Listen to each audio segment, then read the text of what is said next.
നമസ്കാരം. ഫുട്ബോളിൻ്റെ മറ്റൊരു വീഡിയോയിലേക്ക് ഏവർക്കും സ്വാഗതം. ഫുട്ബോൾ ലോകത്തെ ഏറ്റവും പുതിയ അപ്ഡേറ്റുകൾക്കായി ചാനൽ മറക്കാതെ സബ്സ്ക്രൈബ് ചെയ്യുക.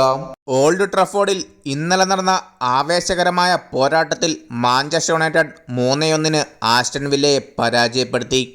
ആദ്യ പകുതി ഗോൾ രഹിത സമനിലയിൽ അവസാനിച്ചെങ്കിലും രണ്ടാം പകുതിയിൽ യുണൈറ്റഡ് ആക്രമണം കുത്തനെ ഉയർത്തി.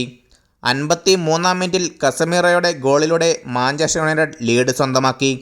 എന്നാൽ ആസ്റ്റൺ വില്ലയും പിന്നാലെ തിരിച്ചടിച്ച് റോസ് ബാർക്ലിയുടെ ഗോളിലൂടെ സമനില പിടിച്ചു. പക്ഷേ യുണൈറ്റഡ് സമ്മർദ്ദമൊട്ടും കുറച്ചില്ല. 71-ാം മിനിറ്റിൽ മത്യോസ് കുന ഗോളടിച്ച് മാഞ്ചസ്റ്റർ യുണൈറ്റഡിനെ വീണ്ടും മുന്നിലെത്തിച്ചു. തുടർന്ന് പകരക്കാരനായി ഇറങ്ങിയ ബെഞ്ചമിൻ സെസ്കോ അവസാന ഘട്ടത്തിൽ ഗോൾ നേടി വിജയം ഉറപ്പിച്ചു. ബ്രൂണോ ഫെർണാണ്ടസ് ഈ മത്സരത്തിൽ നിർണായക അസിസ്റ്റുകൾ നൽകി ടീമിനെ മുന്നോട്ട് നയിച്ച താരമായി മാറി. ഒടുവിൽ 3-1 നിർണായക ജയത്തോടെ മാഞ്ചസ്റ്റർ യുണൈറ്റഡ് 3 വിലപ്പെട്ട പോയിന്റുകൾ സ്വന്തമാക്കി ടോപ്പ് 4 പോരാട്ടത്തിൽ സ്വന്തം സ്ഥാനം കൂടുതൽ ശക്തമാക്കി.